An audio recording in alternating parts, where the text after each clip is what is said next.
Hi, and welcome to the Peak Endurance Podcast. My name is Isabel Ross, and I'm the coach at Peak Endurance Coaching.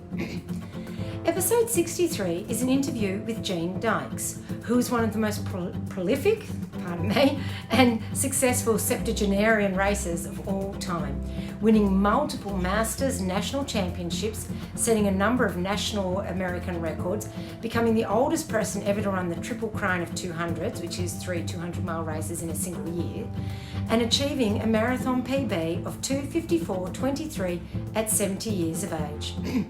Gene was born in Canton, Ohio in 1948. He lived there until he attended university, graduating in 1970 with a BA in chemistry. After 2 years in the army, serving in Vietnam and Japan, Dykes received a Ph.D. in biochemistry in 1978. He then embarked upon a career in computer programming until he retired in 2012. He married in 1982 and, along with his wife, raised 2 daughters. Dykes ran track in high school and college, but for most of his life was simply an occasional jogger. At age 50, he tore his hamstring and was unable to run at all for 6 years. Once he healed, he began running for enjoyment once again. At age 58, he ran the New York City Marathon, his first ever marathon. He has now completed around 120 marathons. He has also completed many ultra marathons.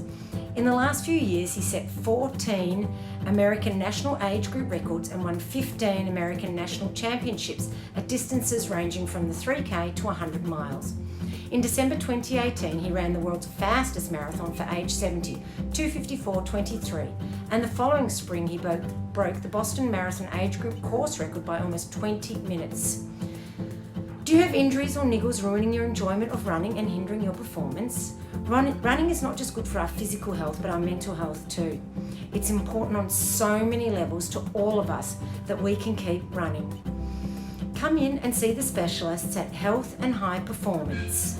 We're utilising the latest in technology and experience to help you achieve the results you want and are capable of. So head to healthhp.com.au/run or find them on Instagram, Health High Performance. Thank you so much for supporting the podcast. Rating, reviewing, and sharing helps more people find it and grows the audience, which all really helps when I'm contacting people to be interviewed, so I really appreciate it. Tail Runner gave 5 stars and says, Sean Bell, what a remarkable young man, such a great interview. Love this one, really looking forward to following his achievements. Thank you so much for that review. You can also go to the YouTube channel under my name to see the video recordings of the podcast. In next week's episode, I chat with Andre Lagersh. Andre is a sports cardiologist from Melbourne who is interested in the interaction between exercise and heart function and wants to develop more effective methods for studying the heart when it is being exerted during exercise, which will help us with all our running. Andre is well known for his research within Australia's elite sporting communities, and he is regularly asked to provide expert comment or to present to health professionals, communities, sporting groups, and the media. Andre is the director of the National Centre for Sports Cardiology, a strategic partnership between clinical researchers who specialise in sports cardiology. With so many restrictions in place, it's more important than ever to have a structured plan to ensure you maximise your training. Staying committed to your training is one thing you can control during this time. If you need an individualised plan, email me, isabel@peakendurancecoaching.com.au, and we can chat about what works for you. Have a great week of training and stay safe and well. Enjoy the interview with Gene.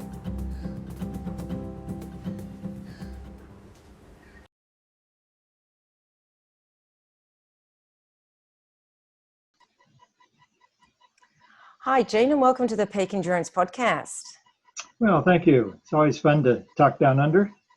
Yeah, so can you tell the listeners who may not have heard about you a bit about yourself and your running background and how you got into running? Oh, I first got into running way before it was popular. Some people say that Fix's book, kicked off the running thing. I was running for 10 years before that, and it was when nobody ran. Dogs would go berserk when you ran by, and people would stop and stare. It was really something. So naturally I ran track in high school and college, and I thought I was hot stuff in high school, but I got to college and I found out I was totally outclassed. I mean, competitors, teammates alike were lapping me in 2-mile races. So that was an important aspect of my career because I was so in firm belief that I wasn't a very good runner that I never tried to do anything competitive after college. So but I enjoyed running. Sometimes I'd be in shape, sometimes not. So I would just jog, and that lasted until I was 56, and then I fell in with a bad crowd. You know how it goes, and they only talked about racing, and so I had to give it a try. It was a lot of fun. So my first race was a trail race. It was just 7 miles long. It was just totally gonzo. It was so much fun, and a week or two later, I ran a half marathon on the road. That was my first road race. And ever since then, I've tried to go longer on trails and faster on roads. And okay, yep. And that's about where I am today. I might, hope not, but I might be on the other side of the curve now. What do you mean the other side of the curve? Yeah, you know, I kept, for ever since I was 56 until the age of 70, I got faster and ran further. All my personal bests are from in 2018. And, okay. And I'd hoped I could keep improving for a couple more years, but of course, you know, things have gotten in the way, and I'm sort of back to square one now. But maybe a year of not racing will be like a refresher. No, absolutely not. I thrive on racing. Yeah. When I broke the age group marathon world record, that was my 43rd race of the year. Oh, wow. I raced every weekend, and every weekend I'd get stronger. And without racing, I'm pretty much back to zero. So what sort of like length races? If you were racing every weekend, what sort of races? Like what distance? Oh, all kinds. Everything from 1,500 meters on a track to 200 miles on the road or on a trail. In fact, I mean, I do a lot of things which people think, oh, you can't do that. So 2 weeks before that, you know, most people are starting their taper and have gotten their long run in. That weekend, I ran a 50K trail race on Saturday. And this is, this is 2 weeks before a 200 miler. No, this is 2 weeks before the marathon. Okay, record. Mm-hmm. Yeah. So people say, you know, you've got to be tapering especially if you're trying for a world record. Yeah. No, I ran a 50K trail race on Saturday and a marathon on Sunday. I mean, a hard marathon. It was the California International Marathon, and I was going all out.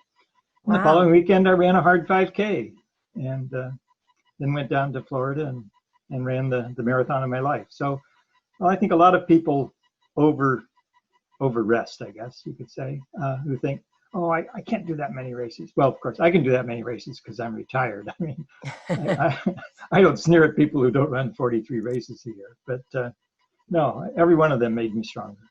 So the 50K, you said you did the 50K, then a marathon the next day. Did you push the 50K or just push the marathon? Or do you push every time you race? Or do you ever... I never pushed 50Ks. Yeah. I didn't slog it. It was my daughter's first 50K. And so I ran the whole race with her. So that was that would have been awesome. Yeah, it was really good. Yeah.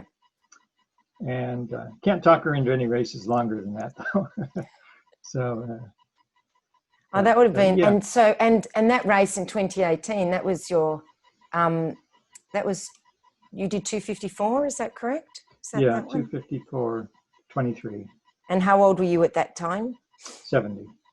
That is amazing. Like, I mean, I've done a Sub-3 marathon, but geez, just one, and that was a struggle, and that was a while ago. So, yeah. What sort of training do you do to enable you to run so fast in a marathon? And I've seen some of your shorter distance times too. They're pretty amazing. and yet still be able to run 200 miles? Often they say you can't combine the two. How do you do that? Well,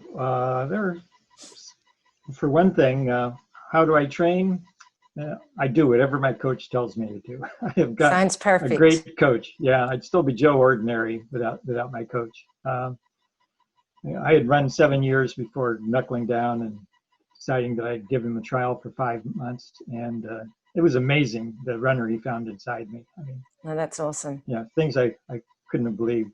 Now, when I signed up for ultra races while he was training me, I'm sure he banged his head against the wall and said, no, look, you hired me to get you faster, and this isn't going to do it. But I think we're both on board with the idea that getting in a big solid base by doing big long ultras is beneficial to the marathon. I mean, as far as I know, I'm the only one who does it, and it's worked. So we're 1 for 1 in that trial. So I usually allocate the season. I go 3 months where I'm doing a lot of ultras, and then because I have that big base, I don't have to train 16 weeks for a marathon. I only need to train 6 to 8 weeks. I just have to convert that base into speed. So I can do a series of marathons. Then I'll go back to doing ultras again in the summer when there isn't any really serious racing going on. And then in the fall, I'll pick off a few more important races again. So that's how I combine them. I think they help each other. And doing ultras, I don't train for them. My marathon training is sufficient to do ultras. Of course, each ultra is training for the next one. But no, if you're thinking of doing a 50K, 50 miler, if you're a decent marathon shape, you can do it. You don't have to train for it. Yeah. So when you're in that ultra marathon sort of phase of your base building phase, will you do one of them every week? Well, not every week. I think maybe it was 2018 where I did 2 50 milers, a 100 miler, and a 200 miler in 5 or 6 weeks. Wow. But that was just, that's because I wonder if I can do that. I mean, remember I said I wanted to go farther every year on a trail. So every year I set myself a new stretch, something that was way beyond what I'd ever done before. It's getting harder to do that. But and that 200 miler was in Australia. Yes, so I warmed up for it by doing a couple 50s and 100 in the US. Yeah, nice. And so when you're in your marathon training phase, what does that look like? Do you do a tempo session, some interval work? What sort of things are you doing? Mm-hmm. Well, my coach is really good at mixing it up, so it's not easy to say, but probably just the usual mix of a couple recovery runs, a rest day, things that look like tempo runs and a long run. He really mixes up those tempo runs where I'm doing, maybe 2 or 3 miles at some fast pace, or maybe only 800 meters, and it just every time I have to write these down on a piece of paper. Some of them are so complicated. But no, I never get bored with his workouts. That's good. Yeah. And so what's sort of your average mileage per week? About 45 miles per week, I guess, on average. I think that is both when I'm training for a marathon or over the entire year. I would say I'd probably get into the 50s and 60s at the peak of marathon training. Yeah. And do you do any sort of ancillary work like strength work or yoga or any of that sort of stuff, or you just run? Oh, yeah. Now you're into what I'm famous for. I just run. I don't do anything else, unless you consider golf cross training. Well, I guess it's kind of like a walk, isn't it? Well, I like to carry my bag, but stretching, flexibility exercises, core, cross training, special diet, none of that stuff. I just run. Well, you're proving that there's some benefits perhaps to doing that. So, that's doesn't mean it's a bad thing not to cross train. And so then how do are you ever injured? Have you been injured at all? Oh, unfortunately, I'm injured right now. Oh no. I've been out since April. Uh, Ah, Plantar fasciitis. I've never had that before. I'm not quite sure what caused it, but yep. it may have been. I did 100 miles in 24 hours during one of these virtual races, and Ah, okay.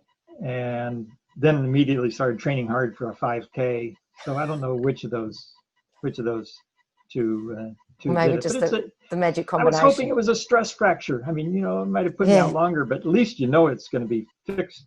that's right. Who knows how long Well, plantar fasciitis is yeah, going to go. I've heard that can hang around for years for some people, but Mhm. fingers crossed that's not the case for you. I agree. Sometimes you wish a fracture would be better. So, well, I guess of all times to be injured, I guess now is the perfect time because Yeah, at of least you're not course. missing out. I've had 35 races canceled this year. Every one of them when it gets canceled, yeah, that's great. I couldn't have done it anyway. Yeah, So, but yeah, the that's funny right. thing is, you're out for 3 months. Of course, I've gotten in a few runs, but then gave them up again. But at Yeah. that point, I feel like I am all the way back down to an ordinary runner, and I'm sitting here saying, "Why is this woman calling from Australia to talk to me?" I mean, I'm just so totally Because not a you're runner. amazing and I think you're very inspirational and I think awesome. I only just went onto YouTube the other day. I was bored, sitting at home in isolation, and a video of you came up and I went, this guy is amazing, I've got to contact him. So I did. So that's how this is happening. You can thank YouTube. Well, don't um forget that guy was 2 years younger. yeah, but it's only 2 years. Yeah. So if you don't do any stretching or anything like that, what do you do for recovery? Uh, well, the reason I don't do stretching is, I've found from history that if I stretch, I get injured. I Yep. mean, it's the stretching that injures me. Some bodies just weren't made to be stretched. So when I say I don't stretch, what I want to emphasize is that if somebody tells you you've got to stretch, I'm not saying don't stretch, Mm, just don't consider it gospel. yep. And that takes care of lots of other things too. You got to don't do things unless you convinced they work for you. Just conventional wisdom is frequently useless or counterproductive.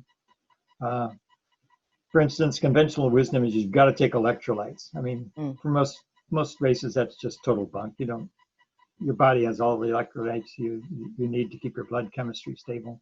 And yeah, some people need it. I guess they may sweat out more than others, but in general, nah. You know, it's just another one of those conventionalisms that doesn't hold up. And Uh, so do you have massage or anything like that? oh, I don't usually get a massage. Actually, my best running buddy gave massages, and then she moved away. So I just, I kind of got massages just to throw her some money now and then, but I never thought massages were worth the money. So So I what are you haven't doing had one since. for the plantar fasciitis at the Well, I moment? am having physical therapy. In fact, I have one today in about an hour, and Yep. I'll be rushing off right after this. It's done a good job of getting the pain down so that it doesn't hurt when I walk. I don't have morning pain. Oh, And that's the good. last 2 or 3 days, I've hardly felt it at all. Just something way in the background. But I kind of felt like that twice before.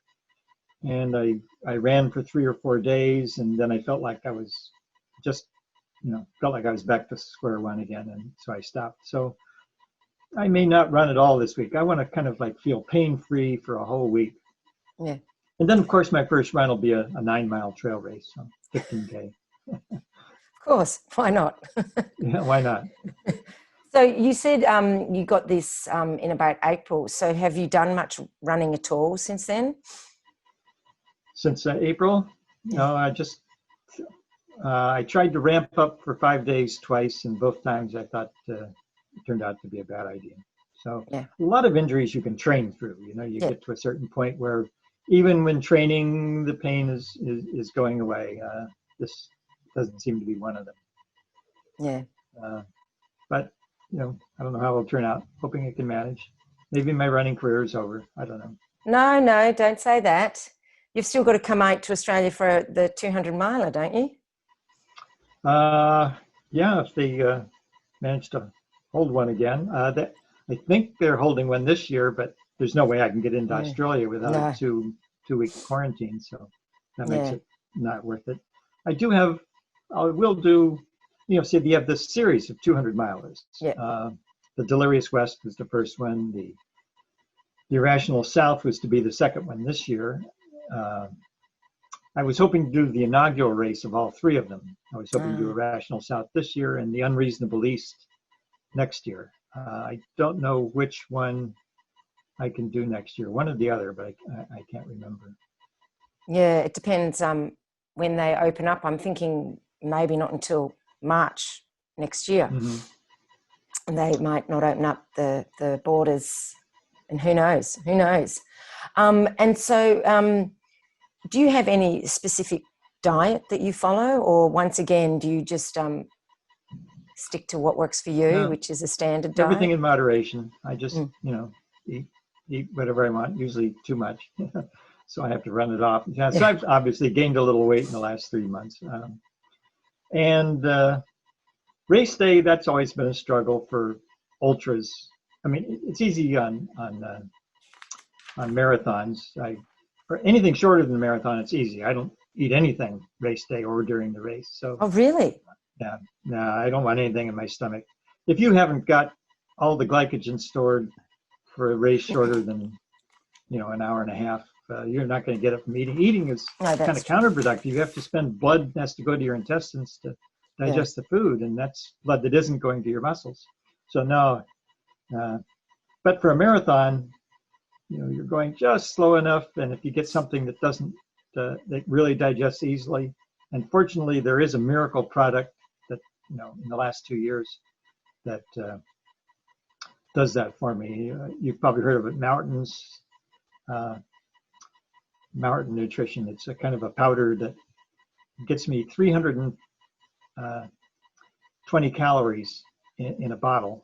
Oh, wow. And normally, I would be able to get maybe 300 calories down of some other sports drink during a marathon, and even that would leave me feeling queasy. With Mountain, I could go through 3 bottles of this. So that's 960 additional calories. Wow. During the race, and that, I don't think I could have done that marathon in Florida without it. It's amazing stuff. I'll have to get you to send me the link so I can put that in the show notes. Yeah, because I was going to ask what you have in a race. So if you have that in a marathon, what would you have in an ultra? Would you have that in an ultra with some real food, or? I try and go with real food as long as possible. I tend toward nausea if I get, really tired or really hot or so on. And Mountain is useful then too. I don't know, I'm sort of penny wise and pound foolish. Oh, well, it's too expensive to take in an ultra, but it got me through a couple races, and a couple races when I didn't take it, I really should have. It's just amazing stuff. It goes right through your stomach and into your intestines, and it's your stomach that causes nausea. Yeah. And so it's absorbed faster and doesn't cause any upset whatsoever. Wonderful stuff. And they don't pay me, by the way. Unfortunately. Send me free stuff. That's it. Wouldn't that be nice? I'm surprised. And so, like, when you're, so just give the listeners some of your PBs. So what is your PB for 5K? Or PR? My PR for 5K is the only one I didn't get in the last couple of years. It's about 6 or 7 years old now. And that's 1901. That's nice. I can still run under 1920, but I just can't get down there to 19 minutes. Well, still, I wouldn't mind 1920 at the moment. So, and what about over 10K? 10K, I believe I should pull up things. I'm not trying to remember these, but 10K, does 39 minutes sound about right? Yeah, that sounds awesome. Yeah. I think that's also like 39:01 or something like that. I seem to have trouble getting through that 1 second. Probably more a mental barrier than anything, I guess. And what about for a half marathon? A half. That's 1:26. not 01, it's 1:26:04, I think. Okay. So when you're doing those races, because they're pretty swift times, is it painful for you? It's interesting when I tell people who are either beginning running and they ask for advice, I say the worst pain is out of shape pain.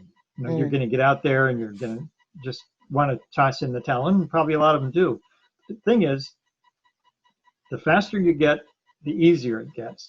And my fastest marathon ever was one of my easiest because, it's not like, I think people think when you break a world record that you've dug down deep and gone way beyond what was possible. No, you can only do what you're trained for. Yeah, true. And the whole idea is you arrive at the finish line right at the limit of what you're trained for. And, I probably the last couple hundred yards, I can try and pick it up and leave myself totally exhausted. And of course, I have, arrived at the finish line with the dry heaves. Almost any hard race, I'll usually arrive at the finish line with the dry heaves because I picked it up the last quarter mile. Now, if I tried to pick up any earlier than that, I would totally bomb out. So, and when you're running what you're trained for, it's easy. It's a pleasure. It's not easy, but quite manageable. It's not like you're desperate the whole way. Okay, so obviously, you're in your training, you've really pushed it, and you've experienced what it feels like. So then you know the paces to go at. Mm-hmm. Yeah, a lot of people say, "Oh, I had a bad race. I was 5 or 10 minutes slower than I thought, or 5 or 10 minutes." That never happens to me. I know exactly, pretty much, what I'm going to get in a race. Within seconds sometimes. So you've really learnt to listen to your body and run by feel, or do you use a watch and use that to pace yourself? When I train, and race, I'm kind of married to my watch. I'm constantly watching the pace. Okay. For instance, I think an important thing to do in every workout when you've got, say, maybe 10 tempo miles or something, you want to do each one faster than the previous one. And you can't do that if you aren't, keeping a look at your pace. Yeah. And I rarely look at heart rate, but I do have one workout that I use to check my heart rate on, which gives me a good indication of where I stand relative to a record. And I've used that to say, okay, it's not quite there. I'm going to come up just short of the record. And that happened the race before Florida. In Toronto, I came up 20 seconds short, just like I predicted. But if I'd had Mountain, I think I'd have done it. Hit the wall there. So, I love GPS watches. I just can't run without them. Yeah, fair enough. And I agree, I'm the same. What do you think about when you're racing? Do you think about anything particular, or you just don't think, or are you saying mantras? Most of the time, I'm hoping that I can be running alongside somebody that I can gab with, because a lot of people have this notion that you can't talk when you're running because you're running so hard. But that in most long races, if you're not running at a conversational pace, you're not going to reach the finish line. That's why I hate 5Ks so much. You can't talk to anybody. No. You're totally out of breath. So, I guess I might zone out a little, just trying to keep onto my pace. But I frequently, obviously spectators coming up, I'll try and think of something to say to them as I go by, and I try and enjoy it. A little public service type thing is I can't understand people who wear headphones when they're racing. It's okay for training and all, but I refuse to believe that what they think they gain by it is worth what they're losing. Because every race is different, and the sounds and engaging with spectators and runners, it's just something I'd never give up. Yeah. Now, with the ultras that you do, because you've done, like you said, the 200 miler you've done, how long did that take? It takes a little over 4 days. The winners will do it in about 2.5 days. Yeah. And And we back of the packers are happy to just come in under the cut line. So would you sleep during that one? Oh yeah, I think maybe some people have gotten through without, but you don't get much. I'd say I'll take a 2-hour nap, tops 1.5 to 2-hour nap once a day, or maybe 2 times every 3 days. And Yeah. when sleep deprivation hits, it hits you like a ton of bricks. I mean, you're running along, and then all of a sudden, the first sign is tunnel vision. You know, what you see, you start not seeing things here, and you start seeing only things here. And the funny thing is, and I think it's because your brain just can't process anything but what's important. So it says, "Oh, forget what's out here." But it has to show you something. So the interesting thing is, when you've got this tunnel vision, you see all kinds of things off to the side. You see buildings and roads and fences and all kinds of things that aren't there. Your mind is just throwing it in there to fill up the space. And shortly after that, then your brain really starts shutting down, and it's just awful. And you hope you're close to an aid station when that happens. But sometimes I've had to run 1 or 2 hours where I didn't think I could make it to the next bush, and it's really terrible. A lot of people hallucinate. I've never had a real good hallucination during a 200-miler. Well, my best sort of hallucination was at the end of a 120-miler. In that one, I ran 48 straight hours without a break, except aid station breaks, but certainly no naps or anything. And in the last mile, I was running along through this wooded section. I knew the end was coming up, and I saw a marshal out there taking down names of people who were walking. I knew that's what he was there for. So of course I picked it up, and when I got there, it was just a tree, and I went another 50 yards, and I saw another one. This time it's not elusive. This guy is taking down names of people who are walking. So that kept me running the last mile, because I was always convinced somebody was out there to see if I was slacking off. Isn't that funny? It was a helpful hallucination. Yeah. Oh, that's awesome. What would you say to people who say that they're too old to run fast? Oh, well, of course not. I can't say that everybody can pick up running in their late 50s and be breaking world records in 10 years or so. But if not faster, you can certainly run farther. And but the whole important thing is you're not trying to beat world records in general, or even win races. Everything that motivated me for the first 7 years or so was just beating that guy in the mirror. Yeah. His times from the previous year. I said, whatever he did last year, I'm going to beat it this year. And it wasn't until a long time that I started approaching other goals. And that was plenty of goal for me for quite a number of years. It was just outdoing whatever I did the year before. Just run a little farther, a little faster, a little more often. And anybody who's looking to get into ultras, stage races are wonderful ways to do it. You'll look at it and say, 150 miles in a week? I can't do that, but it's amazing. Even if you've never run more than 70 miles in a week in your life, you can easily do 150 miles in a stage race. It's just, in fact, you feel stronger toward the end. It's an amazing thing. And another good thing are 24-hour races. Things. This is there's no set distance or time you have to run. You just see how your body reacts to spending a long time on your feet. But I highly recommend finding some destination race where you're going to have to run a little farther than you ever have, and travel somewhere you've always wanted to go, and combine that with running. It's just an amazing thing to do that. So I guess running has taken you to some pretty amazing places, hasn't it? Oh yeah, and every year, well, it used to be one destination race a year. Now I take 3 or 4.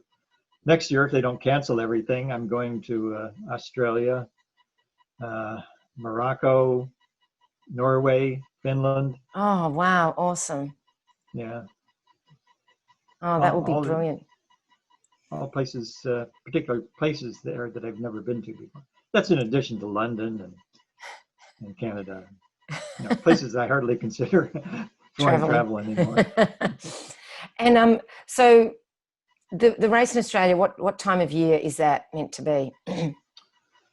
Well, he's changed them around. Delirious West, I guess, is still early in the year, like February. One of them is in October, which was going to be a bad time for me, but turns out the London Marathon is going to be October 3rd, so I might go to that and then fly directly from London to Australia for I don't remember if it's the Irrational South or the Unreasonable East. Okay. I'm thinking by October next year it'll be fine to come out here, I would say. Mm-hmm. Yeah. Sure, hope so. Yeah. Geez, if we're still like this in October next year, that'll be horrible. Mm-hmm. Certainly, if you come out, I would love to interview you again when you're out here. So what have been your favourite races? Tell us what's been your favourite marathon and, say, your favourite ultra, maybe 100-miler so far. Yeah.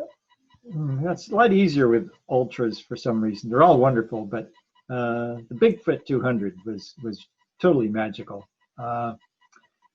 It's sort of a race where the first 100 miles and the second 100 miles are about as different as can be. The first 100 miles runs through the blast zone of Mount St. Helens, the volcano which erupted about 30 years ago, and everything is still dead. It just obliterated everything. It either incinerated it or covered it in ash. There's the shrubs here and there, but no sign whatsoever of the forest that used to be there. And then at one point during the race, you cross over from the blast zone into the deep forest, and it's as abrupt as one step you're in the blast zone, and the next step you're surrounded. It was like you look around and think, "Wait, what just happened here?" and then you're running up and down through just really deep forest. It's an amazing race. But all those 200s have been great. The Moab 240 was wonderful. Tahoe's nice. I'm surely hoping the next 200s in Australia will be really, really something to look forward to. Now, I may not be able to run as fast, but I'm hoping to run further. Next year, I've signed up for a 250-mile race and a 330-mile race. Oh, so which ones are they? The 250-miler is in Arizona, a point-to-point race. And the 330-miler is in Northern California. It runs from the coast to halfway up Mount Shasta, a big volcano up there. And so these are both, they're not stage races, they're one hit. No, start the clock and whatever you want to do. 330 miles. Yeah, well, the reason I think I can do it is because at the end of every 200, I've never felt like I had to stop. I could have kept on going. Sleep deprivation is the only thing. You reach a steady state. You get in about 80 or 90 miles in, and that's rock bottom right there. I mean, you've hit the wall. You've run out of glycogen, and I mean, what can be worse than hitting the wall? Nothing's worse than that. You just have to keep going. Your body adjusts to the calories you're able to supply, and you can just keep going and going and going. And I looked at the amount of time they allotted for these, and I said, well, that'll allow me to get enough sleep to keep on going. Yeah. Wow, that's amazing. So who crews you for all these races? I generally don't have a crew or a pacer. I just drop bags, aid stations. That's all you need. I mean, a crew it's been nice. One time I had a crew just because some guy wanted to run with me. So he was my pacer, and his crew was, I used. No, it was definitely nice, but if I had to organize a crew myself, it's just a distraction from the race. And having a pacer the whole time, well, I guess every once in a while you want company, but the mix of running into a new runner and talking with them, and sometimes spending hour upon hour alone in the wilderness with just you and the mountain lions, it's fun. Yeah. In Australia, it's you and the snakes, Yeah, that's it. I would have been very disappointed if I hadn't seen a few deadly snakes. And I ended up seeing 5. I saw Oh, good. five deadly snakes and 5,000 sticks that weren't snakes, but Yeah. but briefly thought they were. Yes, yeah, that's pretty common. So you're married, am I correct? Yes, And does very your happily wife married run? for. No, she doesn't. She works. I'm retired and she isn't. So she works and I play. It's a good deal. It sounds But perfect. both of my daughters run though, so I enjoy going. One lives in San Francisco, and I go out there once or twice a year to run races, and the other one lives in Minneapolis and Minnesota, the same. Yeah, And it's always a treat to run with them. yeah, Highlights of the year. yeah. No, that I can imagine. It'd be awesome to run with your kids. And Mhm. so like when on your day-to-day training, do you run with anyone or just on your own most of the time? I'd say most of the time I'm on my own. I used to run half the time with uh, with Julie, who moved to New Mexico, and then I had another buddy that I ran with, but he ended up having kids, and so Yeah, got into his running, and now he's moved. yeah, So I've got one guy who's I run with, but he's way better than I am. So he, I can meet up with him when I'm doing a hard workout and he's looking for an easy day.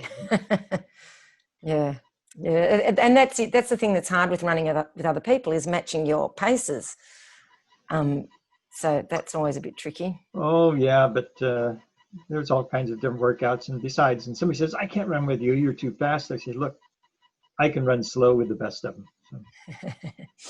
Yeah, that's fair enough. Now back to like sleep deprivation. What do you use for that? Do you use caffeine or? Caffeine, yeah, definitely. That anyway, as soon as it hits, I'll do a caffeine tablet, and that works for about 2 hours.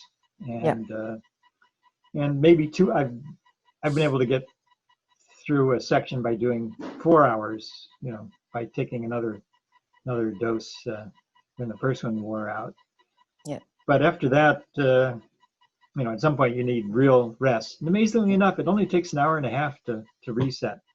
yeah, With an hour and a half, you can get right back. Another way to cure sleep deprivation is make it till the daytime. yeah, It usually only hits at night. You've got these, circadian rhythms that keep you going during the day. yeah, So a nap, caffeine, or daylight. Those are all ways to cure yeah, cure uh, yeah. cure it. There's no real cure, is there, except a proper sleep. And in 100 miler, would you ever nap in 100 miler? No, no. I can 100 milers. I usually do in 24 hours to Yeah, 28 hours or so, and uh, I'm pretty easily good to 36 without sleep. yeah, And I've done 48. Actually, there was one race I ran 205 miles in 68 hours, and I intended to sleep, but I couldn't. So I guess yeah. I rested, took significant rest breaks, but I guess I must have gone 70 straight hours without sleep. Wow, that's a long time. Hmm. And so you were talking about those ultras, and you said stage races are a good idea. What stage races have you done? Oh yeah, a lot of fun. There's a in the Rockies. There's the the Rockies Trail. Let's see, what do they call it? There's the Trans Rockies, right? Trans Yes. Rockies stage race. Then there's also a Transalpine stage race, Mm, and it's a little longer, a lot harder, and a lot more scenic. But they're both wonderful. yeah. Uh, I've done uh, the Cape Wrath Ultra in Scotland. Oh, That nice. was that was a lot longer than either of those. That Yeah. was, another new kind of scenery that was really amazing. Mm. You're running through, heather and bogs, and it's that was really something. Is stage racing a thing in Australia? I don't think I Not. know of any. Yeah. There's a couple, not many, but they're more overseas. But people sometimes do go and travel to do them. Hmm.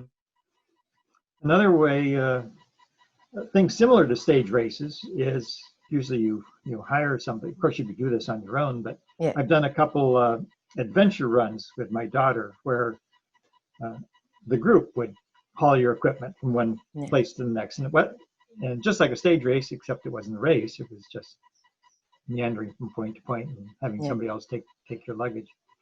There are stage races that are kind of unsupported in that you have to carry everything you need.